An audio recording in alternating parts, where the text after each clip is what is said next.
How's it going, Apple Army? Welcome back to the Gaming Apple. So today I'm doing a class tier list for 1vxing in the Flames of Ambition patch, meaning no PROCS sets are allowed whatsoever. And I've been wanting to do a tier list like this for a while now, so yeah, here it is. We're going to go through all the different classes, purely based on 1vxing. So I'm not really thinking about how they play, you know, in groups or different situations. This is just purely a 1vx tier list.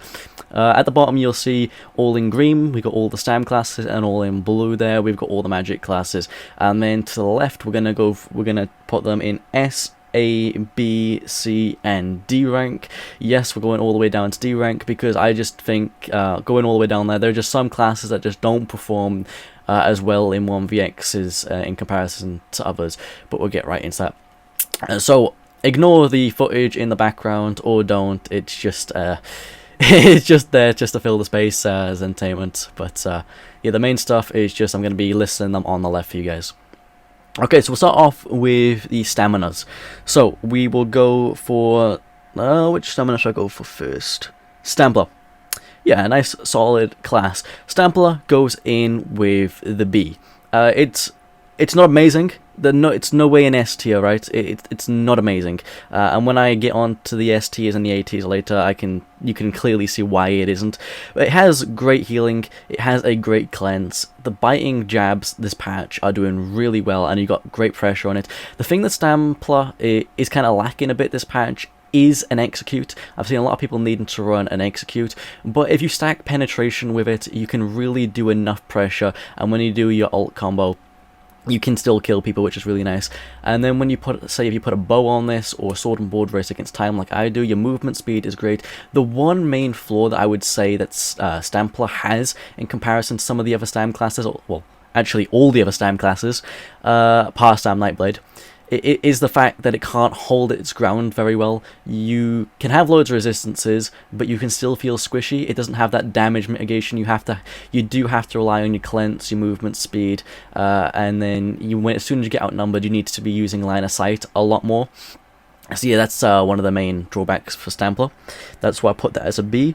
Moving up the ladder then for the Stam classes, we are going to go to the Stam Den. This is probably a bit controversial because I know some people like to put Stam Den in the S tier, and I can see why, but for me Stam Den is an A tier.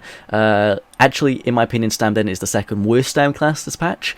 Only just, mind you. It's like, I think it's definitely a jump from Stampler to Stam Den. Yeah, definitely that kind of jump. But in comparison to Stam Sork, Stampler, Stam Sork, Stam DK, Stam Necro, and Stam Nightblade, Stam Den just ain't cutting it. But I'll say that Stam Den is absolutely amazing still. It doesn't need a buff, it doesn't need a nerf, it's sitting very, very well. When you're in the open, you can tank with a Stam Den so easy. You have your cleanse, you have your brutality through the class so that you can use sword and board dual wield if you want to. You don't need the rally, which is nice, different. You've got some amazing class heals with really nice burst. But what I will say, it has great burst, it has great survivability, but I don't really think it does anything like truly amazing. And by that what I mean, for example, Stam Sork. Stam Sork has amazing movement, right? That shit can, you know, streak around, in, out, burst, amazing. Stam Nightblade can reset the fight whenever it wants. Even if it's squishy, it's got amazing damage, can reset the fight whenever it wants. Then DK, to be honest, I'm a DK main, right? That's why I think DK is going to be just a bit better than Stam Den, because my personal experience is a lot better with DK. But in all honesty, I think DK and Stam Den are literally on par. So that's kind of where I'm seeing Stam Den sit. It's a very solid class sitting in the A tier. Talking about DK then, let's move straight on to Stam DK. So Stam DK, I think, is just like a tiny bit above Stam Den. And the main reason for this is Take Flight, because, well, Take Flight and Nauseous Breath. Right, so Nauseous Breath, we still get our Major Fracture, which from Subterranean Assault, they removed the Major Fracture from the Stam Den. And honestly, if Stam Den still had Major Fracture, I would say it had just a bit on the Stam DK, but it doesn't. So it's lacking a bit of pen there, but you can build into pen again. Stam Den's still very solid. But the Stam DK, it has Nauseous Breath. You chuck Venomous Claw in that. Venomous Claw does a double dot from it because it applies a poison status effect. Toxic Breath reduces their reduces their resistances by about 6k. Then you've got Leap. Which is absolutely phenomenal. Okay, it knocks back when you're 1vxing. I'm talking about 1vxing now, guys. There is very few ultimates, if any, that do it better than Leap. It's a panic ult. It's for a defensive. It's a gap closer. It's a burst. Leap is amazing, and it's cheap. And then it gives your resources back. Yeah, I love Leap. It's probably why I'm a 5-star Stam DK. Leap has just entertained me for so many years. But that's not the main reason why, obviously. Stam DK is an A tier. You have things like Cauterize as well, then you get Major Mending, which also Stam Den gets when they're low health, but I can get Major Mending just by hitting Fossilize, not Fossilize, actually I think Fossilize does it, but no, it's Fragmented Shield, or Igneous, whatever more if you go for. And yeah, you can just get that whenever you want and just apply Vigor, Cauterize, Rallies. Yeah, healing it is really, really easy on Stam DK this patch, and I feel like an absolute unit. I'm an absolute tank. I love it. That's not about Stam DK. Yeah, sitting solid A tier. Just above the Stam DK then, in my opinion, is the Stam Sork, also sitting at the A tier. So we've got 3 A tier at the moment. We've got Stam Den like kind of bottom A tier. Stam DK like nicely in the mid A tier. Then we got Stam Sork just top A tier. I would have put it S tier, right? I would have put Stam Sork S tier, but the one place where I feel Stam Sork lacks is damage mitigation. Obviously, you can build into damage mitigation, but why would you? Why would you build into damage mitigation when it's not already there? When you have Streak and then you can build in to Burst. Because you can just Streak, you have your Minor Expedition from your Hurricane, so you have amazing movement speed. You don't even need Major Expedition on the build, in my opinion. You don't need Major Expedition on a Stam Sork because it's already got enough movement speed with Streak and its Hurricane. Then it has its Crystal Weapon this patch, which is amazing. I do a Crystal Weapon into a Rendering Slash, or Crystal Weapon Uppercut, Crystal Weapon into a Dawnbreaker, and god, the burst on it is absolutely incredible. Then you burst somebody, and then you can just move out of the way like nothing happened. The only thing is, in a 1vx, right, and this is like in a 1v2, 1v3, 1v4, it would be S tier. But in a 1vx, when you're going in and out trying to kill people, it's inevitable when you're going in and out, you're still going to have like 4, 5, 6 people hitting on you at the same time. And that damage mitigation that you're losing out on Stam Sork, if you're not running stuff like Fortified, because you don't get it like passively from your stats, like from just your class, yeah, you just start taking a lot of damage, which is a balancing act for Stam Sork. It doesn't need the mitigation in my opinion, but if it had the mitigation it would be an S tier, but it sits very comfortably at an A tier for me. Then moving up to the S tier, we've got the Stam Crow. Stam Crow is so amazing. When we're talking about damage mitigation, right, this is what separates something like a Stam Sork from a Stam Crow, going from top of A tier to an S tier. So Stam Crow has Defile, right? It has its Blast Bow and Defile, which hits as hard as a Dawnbreaker. It generally hits as hard as a Dawnbreaker. You put a lot of pen on that as well. Blast Bow, it hits like a truck. You put that with a Uppercut or Rendering Slash Spin to Win with a Necro ulti, and you're hitting so hard, so hard. But not only that, you can go full damage sets and still be super tanky. You put your Spirit Mender on, that's 10% damage mitigation, right? You put the Sigic ult on, that's an extra 5%, 15% damage mitigation. Then you get damage mitigation, I think it's 15% damage mitigation from dots. Then you have your Tether heal, Vigor. Then the Spirit Mender's also healing you, giving you sustain. Yeah, it's amazing. You don't even need Major Evasion on this class. You don't, not in my opinion. I run Race Against Time instead of Major Evasion because I'm sat on 23k resistance back bar, 20k resistance front bar, and I'm a tank! I can sit there tanking stuff and doing incredible damage. Which is stuff like the Stam Den has that kind of thing, but the Stam Crow does better damage, in my opinion, with the tankiness. And then it does better than Stam DK, because Stam DK has to build into tankiness. And then the Stam Sork, you either you kind of have to go for the burst style in, out, and then use your heals like that. So yeah, I think that's what Stamcrow. That's what Stamcrow. Sorry, that's what makes Stamcrow stand out. Yeah, got tripping on my words there. But yeah, Stamcrow is definitely an S tier. Has been for a while. I don't see that changing anytime soon. I'm not gonna lie, Stamcrow's absolutely amazing. Damage mitigation OP. And then, in my opinion, sitting at the very top of S tier for the Stam classes is the Stam Nightblade, because in the no proc patch, Stamina Nightblade doesn't need procs, let alone being in a no proc patch where nobody else gets procs. You could run you could run Spriggan Hulking or Spriggan Shackle on a Stam Nightblade in any patch and do very well.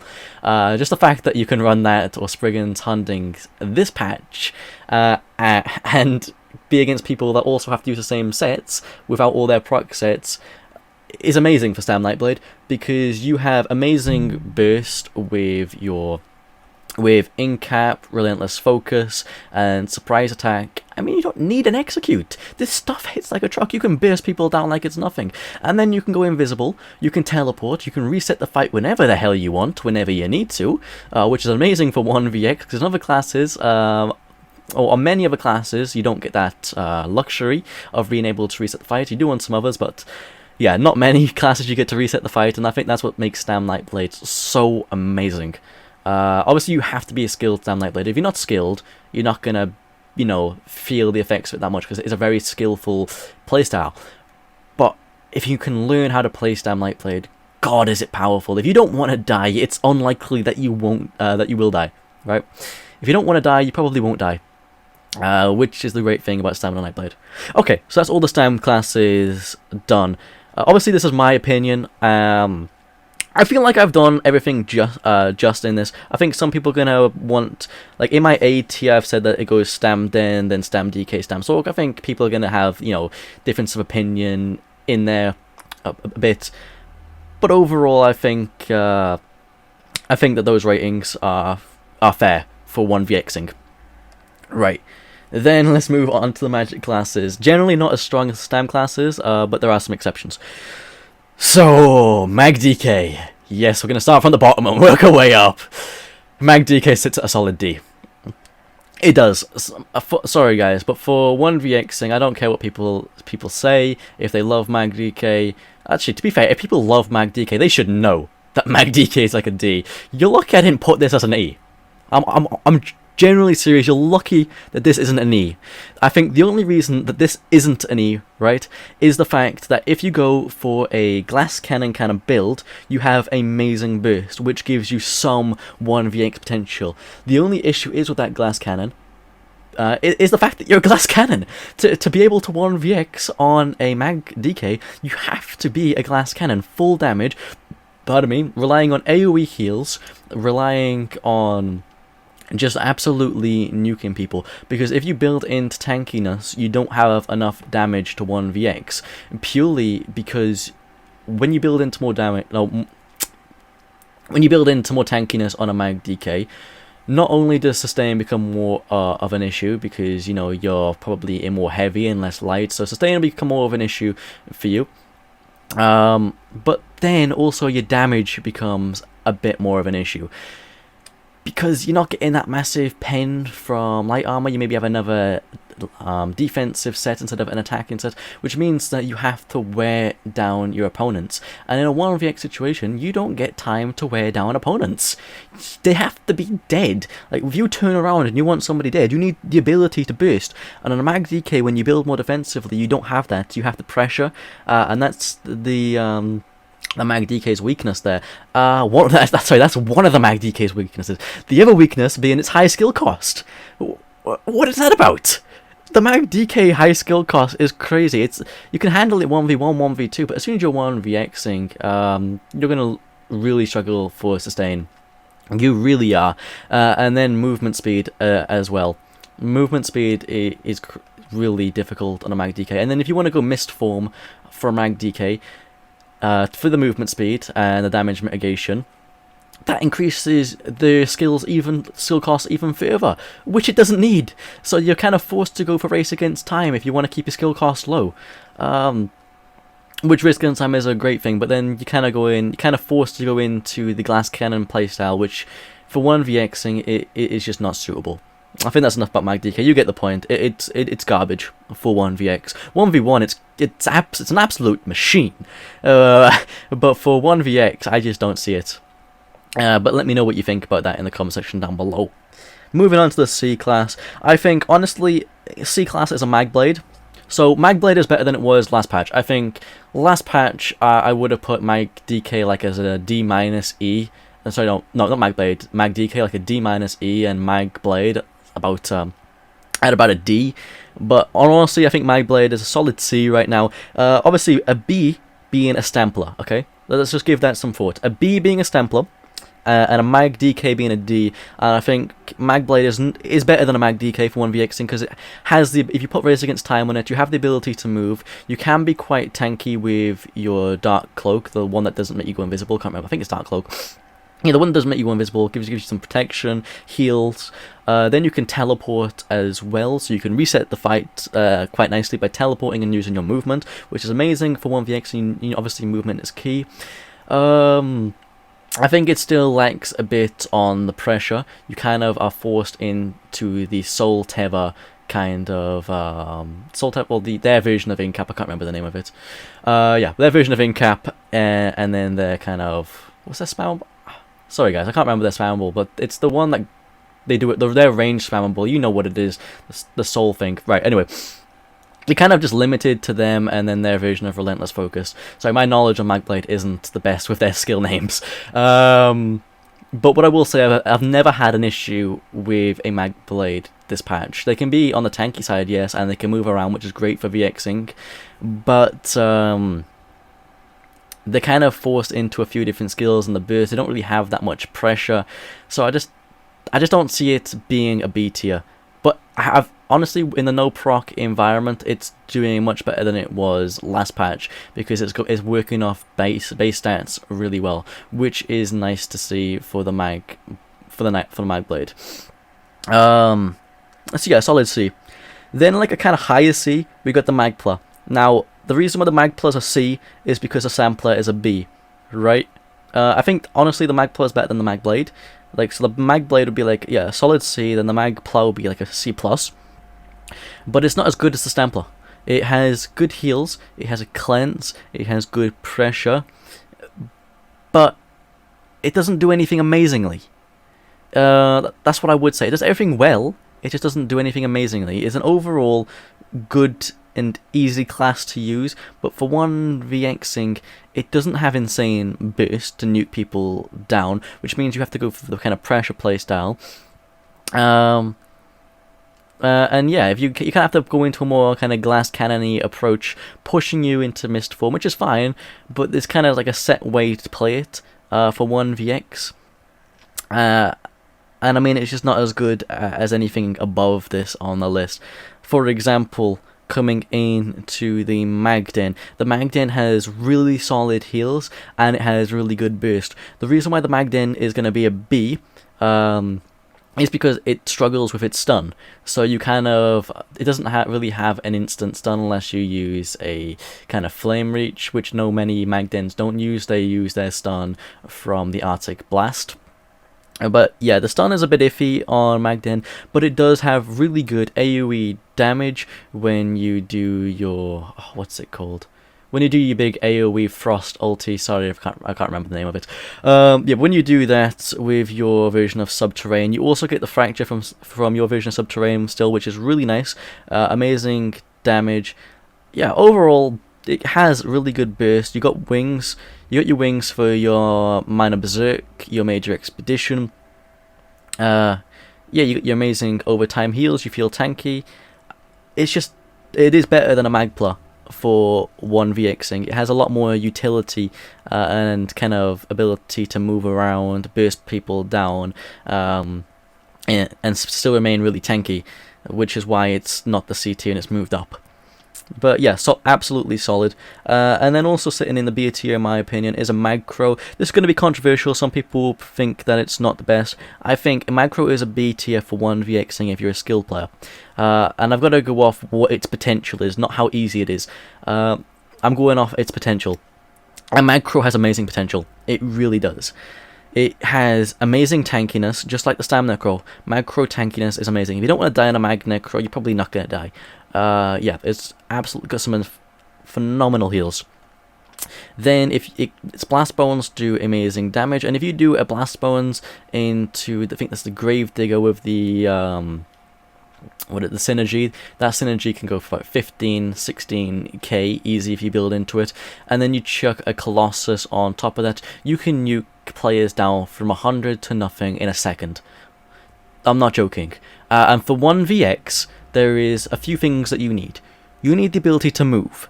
You need the ability to sustain. Those things, so far, Mag Crow has, because you just chuck Race Against Time on it, easy. Then the ability to sustain, it has very easily through its passives. Then the ability to mitigate damage and be tanky, Mag Crow has that in spades. Same with its healing. And then the ability, the most important one, the ability to drop people from 100 to 0 in an instant. And Mag Crow has that. Now, it does struggle in 1v1s, 1v2s, you know, if you've not got your ulti up and they're kind of watching out for the burst combo.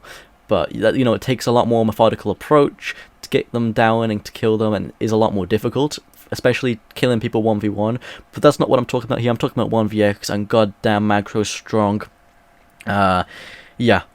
The reason I never thought about this before, but I've been watching players on YouTube like the Godity, for example, and if you watch a kind of player like him on his Mag Crow, oh my god, like you envy the Mag Crow's ability to drop players, and that's why it's a solid B tier. And it would be higher up, like an A tier, if its 1v1 ability was better, because obviously to finish 1vx's you need to be able to 1v1, 1v2, etc. So it's just lacking a bit of extra pressure away from its ult combo. But overall solid. Then moving up, we're actually going to skip A tier, and for the very last magic, we're going straight to the S tier, and it is the Mag Sorc. No surprise here, guys, Mag Sorc is absolutely phenomenal. Not only do you have great sustain, you have amazing movement speed through streak, amazing burst. Like the Mag Sorc can burst you down from 100 to nothing like it's nothing. But not only that, so it can burst you down from 100 to nothing like the the Mag Crow can. Sorry, pardon me. But then it can also burst people in 1v1s, 1v2s to nothing like it's nothing. Yeah, it never needed procs. It never needed procs at all. So the fact that we're in a no proc patch, Mag Sorc has just got stronger in comparison to every other class, in my opinion. Yeah, Mag Sorc, if you play it right, it is truly amazing, and I actually think it could be the best this patch. I think Mag Sorc and Mag Nightblade are the two kings for this patch, kind of joint up there, and then this kind of Stam Crow as like the kind of bottom S tier. But yeah, in my opinion, for this patch, the worst is Mag DK, and the two best are Stam Nightblade and Mag Sorc. But guys, let me know what you think. Obviously, this is my opinion. This is from my experience of 1vxing. You'll have different experience. You'll play them differently. You have different favorites where you think things should go. Obviously, my knowledge on some classes aren't as good as other classes, so there may be some different opinion there. But yeah, I've put a lot of effort into this for you guys to try and get a kind of solid approach on just generally where everything sits this patch. And in my opinion, everything's doing really well this patch, just Mag DK kind of lacking. But without any further ado, guys, I hope you enjoyed this video, and if you did enjoy, please make sure to smash that like button, drop a comment, because I'm really interested to hear what you think, and you know I'd love to hear from you guys, and subscribe to to become part of the Apple Army, and to stay up to date with all my latest content here at the Gaming Apple. And then if you want to take it a step further, and you want to know what content are coming out next, or you just want to talk to me and just chat, a bit of banter in general, or get some build knowledge, then come join the Discord. Some really nice guys over there, and it'd be nice to see you. Without any further ado, guys, I love you all, and I'll see you in the next video. Bye bye.